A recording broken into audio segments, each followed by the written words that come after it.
ژوندی دی وای آباد دی وای ځوانانو سمامینا پستاسو آفرینا جی زد رفیق علیا نم ولا خاندا زه په دوه سره سترګې باندې مزور آیم بالکل بس مرمون دا هدا چې مو د سترګې رغوي مو خپل بل بچی د پرا حلول لري دی وسره ولا پستاسو آفرینا پستاسو آفرینا په هر حال کې کوي د غریبانو امدادونه په هر خدمتونه په هر خدمتونه مدد پسې ګرځي پسې ځای کلی پوکلی خوارا در باندې خولی خوارا در باندې خولی او د زړه نامو وکړل او د زړه نامو وکړل آفرین پتاسو ګرانو ځوانانو قدردانو ځوانانو قدردانو چې ته د کیم د ویډیو کتین کې د خپل تعارف وکړي چې تو نوم صدا او د کیم کلی سره تعلق لري جی زد رفیق علیا نم ولا خاندا زه په دوه سره سترګې باندې مزور آیم بالکل بس مرمون دا هدا چې مو د سترګې رغوي مو خپل بل بچی د پرا حلول لري دی وسره ولا و زه په دوه سره سترګې باندې مجبور یم مو تو مړه قبیلادو دا باز د الله پاک دا مې رب بنیدو چې زه د چا په امداد مند دا کتو سه جنن مت امداد دا سه ډیر نه راکلی پستاسو آفرینا پستاسو آفرینا پوکار دی چې دستاسو پوشن هر سړی پیدار شي هرما په در شوان او امو سره چې بچای نوی پولیس شه زه وتا نوی نه په دوه سره سترګې مند بالکل شاهجي صاحب تو چې د کیمه خبره وکړه یعنی چې زه په دوه سره سترګې باندې ډینډیا یعنی زه وطن نوی نه د کیمه چې کیمه تو سترګې ډاندې دي موضوع را دا د بچپن نه دغه شی وې که څه بیمورۍ یا څه حادثات سره پیښ شوې وه دا جی مو سره دا بیموري پیرله چې ملکه بلډ پریشر معامله مخ یا وا خو بیا هغه داسې وشول چې کیم مخ میشتو شدید نه وتلی مې نمشانه لکه پېښور شمو دا ډاکټرونه ویلي وي چې ته به دا دې شک نه چې پاغه دې خلک ډېر نه وي لکه په ورو شوی نقشه نه په مړه شوی نقشه نه که چېرې نه به دې شه ته کښېنستلی وي چې بیا تو ته نقصان ورسېدي بیا هغه نقصان مو ته دغې شي نه ورسېدلو چې دغې ځای نه مې وتلي متاثرین کېدلي بیا مو سره دا یو وسواس مال شولو چې مو چې دا خاوتله زره کوم مطلب یو چې سره ټیلیږي خشر میدان چې لګېږي آپ بالکل دا میدان د ته په شمېر شه په مړې شه خو لکه هسې تو سره یو کامل او شوه ده بیا دغې د وجې نه مو په د سار شه راکاږ کړو د سار شه د راک چې دا په دماغه شه نه ده بیا مو ته ډاکټرونه ووایي چې تو په علاج باندې اوتله قریبۍ خرچا شي خو د هغې اوتله کې روپۍ هو هغه ډېر وریا شی ده چې مو زه پیدو ګوای شم خو زه نن سبا حالاتو کې د زرې روپۍ مخه نه وینم یعنی حاجي صاحب ته چې د کیمه خبره کې چې تو په سر شه د ډېر د خفګان نه یعنی د ضرب عذاب شه چې مې تو سکیم وتلی دغه د ډېر د خفګان نه تو په سر شه راکټ شوی و د تو علاج ممکن وو خو د ډېر د غریبات نه یا د پیسې د نشتولې د برکت تو خپل علاج نه وکړو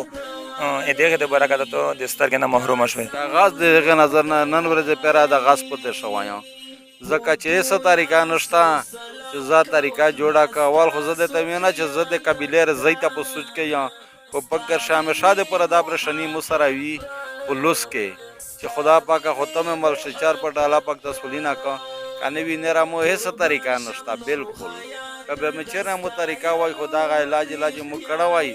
دسترګې مطالعه پاک روپړی وای امونه پته شو یا تعلیم زر نشه په مند کړان ځکه چې دایندا بچون چې د دوار څنګه لوستي داغه مستر بچون دایندا غدي اس په دغه مونږ زه تعلیم وکم کازه خپل غریبات مونږ پیرا کا طریقہ بالکل شته نه چې طریقہ وای خو مو تعلیم په مونږ کړه وای او یو ډاکټرونو نه جوړ وای یو نر او سرونو نه جوړ وای زه د هر شنه د غاس په شوم کنه زړه مې دا غوړي چې لکه څرنګه د نر خلک چې مخ طرف ته درېمي چې داسې زالوټ شوی وای. قدرمن ملګری تاسو خپل د حاجي صاحب په زبان باندې د ډېر د غام نه د درد نه ډکه خبره اورېده چې یقینا ناقابل برداشت دي. کچېرې یو داسې سړی چې د یو د بل درد محسوسوي، داسې سړی سوچ وکړو او فکر وکړو چې د بچون د ګلونه قسم بچون چې یعنی د تعلیم په ځای شي دي په یو داسې عمر شي دي چې دای خپل مستقبل جوړ کو، دای د کوم د مستقبل ډاکټرون کې دای شي، د کوم د مستقبل پایلټون کې دای شي او داسې بچون د ډېر د غربت د پلور د سترګې نه د محرومۍ د برکاته د تعلیم نه پاتې کیږي. آیا د میشتو څه ذمہ داری دا شی نه جوړیږي چې میشتو څه داسې بچونه باندې تعلیم وکړي؟ آیا د میشتو څه دغه ذمہ داری نه جوړیږي چې داسې خلک سره میشتو څه امداد وکړي؟ بس ډېر د افسوس مقام ده چې میشتو څه په ګاونډ شي، میشتو څه په علاقه شي، دا قسم خلک ایسېږي او میشتو څه دا سوچ او فکر یا نه وي چې د مو سره په ګاونډ شي لګېدلي تېر شي.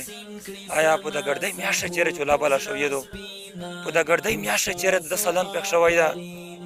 د ده بچی چېرې سکول ته لوړ ده؟